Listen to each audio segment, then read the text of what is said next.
السلام عليكم ورحمة الله وبركاته. ازيكم عاملين ايه؟ يا رب تكونوا بألف خير.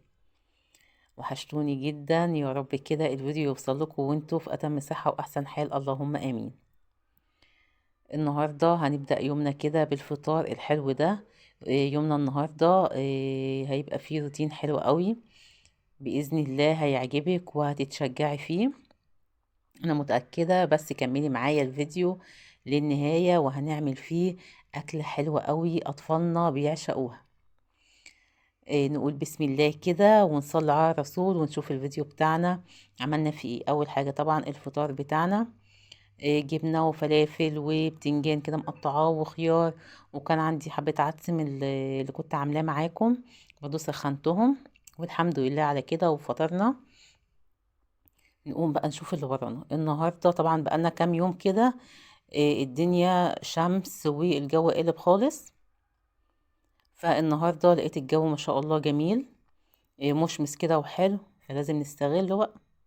استغله خليكي شاطرة كده واستغلي كل حاجة. فقلنا بقى نستغل وقتنا صح كده قبل ما تعملها تاني والجو يقلب تاني. كان نفسي قوي اطلع السجاد كده واشمسه، لان الدنيا بصراحة مهما اكنس برضو المكنسة ما بتطلعش التراب، وانا عندي كمية تراب ما اقولكمش، يعني صيف وشتاء ما شاء الله. عندي تراب فظيع جدا. فبصراحة المكنسة الكهرباء فارقة معايا كتير جدا، مفتقداها. عندي الجزء اللي هو بنشفط منه ده، كان اتكسر مني وعايزة اجيب جزء بداله يعني. فرق معايا جدا في الشتاء. في الصيف ممكن ما افكرش فيها، لان في الصيف طبعا بيبقى سهل جدا ان احنا بنشيل وننفض ونطلع السجاد. ولما بيكون الجو حر جامد يعني ممكن نسيب السيراميك كده من غير سجاد، ما عادي، ما بيفرقش معايا. فهي فعلا فارقه معايا جدا في الشتاء، لان هي ما مش كل يوم طبعا ولا كل اسبوع كمان بنشيل السجاد كده وننفضه. فبصراحه بتشفط معايا التراب وحلوه جدا، فادعوا لي ادعوا لي ان انا اجيب الجزء اللي مكسور ده عشان هي منقذتي. كده خلاص بقى. كنت كنست، عايزاكي بقى يلا تقومي كده وتتنشطي معايا، ولو وراكي اي حاجه قومي واعمليها وخلصيها. اول ما تبدأي بتحطي ايدك في حاجة وتبدأي فيها، صدقيني هتلاقي نفسك عملتي كذا شغلانة ما كانتش اصلا في دماغك. يعني انت بتبقى قايمة عشان تعملي حاجة معينة، خلاص هتلاقي نفسك بقى النشاط كده دق بابك كده على طول، وتلاقي نفسك بقى عمالة شغلانة ورا التانية ورا التانية. بس انت بس قومي كده من تحت البطانية واتشجعي وخلصي كده اي حاجة وراكي، قومي خلصيها. خصوصا اليومين دولت الجو حلو اليومين دولت. قبل بقى التلج والسقعة، مع ان والله عارفين في عز السقعة الشغل بيدفي، يعني الشغل بيدفع عن النوم تحت البطانية صدقوني. قومي كده بس، وكفاية بس وقفة في المطبخ، احلى حاجة متعة الوقفة في المطبخ دي في الشتاء. هنا بقى هنبدأ بقى امسح. شلت بقى الركنة علشان بيبقى تحتيها، ما اقولكمش بقى، طبعا ده المكان اللي احنا بنقعد فيه. فلازم اشدها كده وبكنس تحتيها وامسح تحتيها. لان اي حاجه تايهه بتلاقيها موجوده، يعني الاولاد اي حاجه بتقع منهم تلاقيها موجوده في المكان ده. النهارده حبيت بقى ان انا امسح بالكرور. طبعا انتم متعودين ان انا بستخدم الكوريكس الالوان. بس حبيت النهارده ان انا بقى احط كرور كده وميه بقى سخنه زي ما شفتوا كده. فبصوا نظافه بقى من الاخر. البلكونه زي ما شفتوا في الاول كانت نظيفه معايا، انا كنت مسحاها من كام يوم فكانت نظيفه. بس طبعا من التنفيض بتاع السجاد فاتملت تراب تاني، طلع تراب كتير ناعم، فكنستها بالمرة برضو ومسحتها. وكده خلاص اسيب بقى السجاد شوية كده يتهوى. وقلت ادخل بقى اجهز الغدا بتاعنا. غدانا النهاردة جميل قوي، الاولاد بيحبوه واحنا بصراحة كمان بنحبه قوي.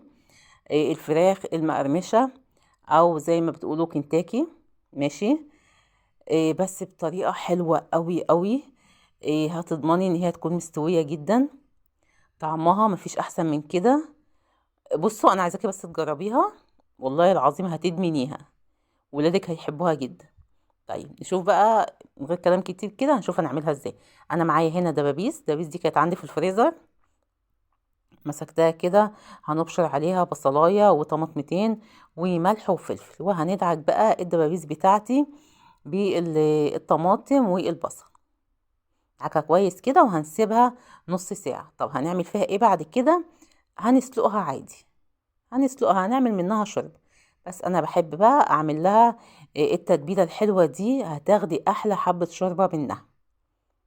معايا هنا معلقة سمنة او معلقة زبدة، وهننزل بكام ورقة كده من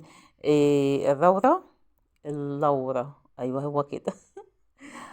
وكام فص حبهان، ونبدأ بقى نشوح الحبهان والورق اللورة كده مع بعض.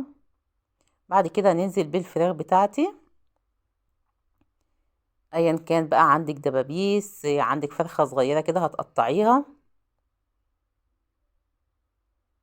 على فكرة انا عاملة مقاطعة الفراخ يعني. والله يعني ربنا يرحمنا برحمته بجد على الاسعار اللي الفراخ بقت فيها.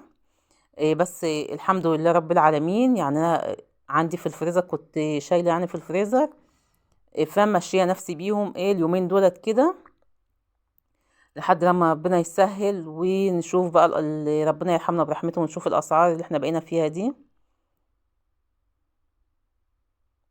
بعد ما شوحنا كده، بعد ما تشوحها كويس، ما تخليهاش تاخد لون منك عشان خاطر الشوربه ما تغمقش معاك.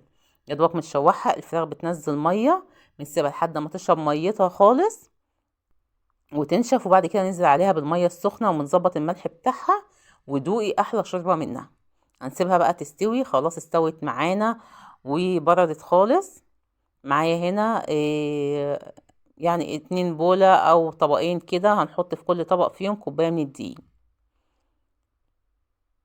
في طبق منهم هنحط فيه معلقة كبيرة من النشا، وهنحط معلقة صغيرة من الجنزبيل، ومعلقة توم، ومعلقة بصل بودر، وكركم، وفلفل اسمر، كل ده معلقة صغيرة، ومعلقة كبيرة من النشا. ومعايا اللي هو المرقة الفورية دي، كيس من المرقة الفورية. وهنظبط الملح بتاعها، يعني حوالي نص معلقة كده من الملح. طبعا الفراخ بتاعتي متملحة في الشوربة.